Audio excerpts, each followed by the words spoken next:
बाजार में भाव गिर जाता है तो वस्तु का महत्व नहीं रह जाता है। मारी घूमती वस्तु, भाव बढ़ जाए तो वस्तु का महत्व बढ़ जाता है, नहीं बढ़ जाता। तो विभक्ति में भाव के बिना तो एक क्रिया मात्र है।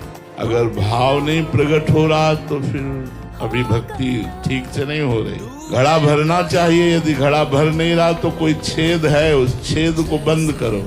कोई शास्त्र विरुद्ध आचरण, कोई खान पान त्रुटि, कोई कुसंग ऐसा है जो भक्ति में अभी पूर्णता नहीं आने दे रहा। भक्ति की पूर्णता है भाव।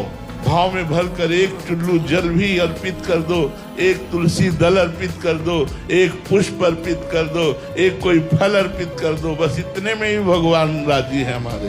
भाव नहीं, करोड़ों रुपए का फूल बंगला बना दो, करोड़ों का भोग लगा दो, ठाकुर स्वीकार नहीं करते। भक्ति में तो भाव ही प्रधान। भाव अवश्य भगवान भजी सदा राधा रमन। जब तक भाव नहीं तो फिर वस्तु का महत्व नहीं। वस्तु का महत्व तो भाव से होता है। जितना भाव बढ़ा उतने ही वस्तु महत्वशाली बन गई। भाव बढ़ाओ, भगवत प्रेमी महात्माओं का संग करो, शास्त्रों का स्वाध्याय करो, नाम जप करो और देखो कोई छेद तो नहीं है, कोई दोष तो नहीं है ऐसा जिससे हमारे भक्ति का रस बह रहा हो। काम क्रोध आदि के द्वारा कोई ऐसा अपवित्र आचरण तो नहीं बन रहा जिससे हमारी भक्ति हानि को प्राप्त हो रही। अगर नहीं तो फिर भाव बन जाएगा। भाव में ही तो रोना आता है, भाव में ही तो सब कुछ होता है, भाव में ही तो आनंद आता है। भाव के वशीभूत भगवान हो जाते हैं। भाव के बिना तो ठीक बात है नहीं।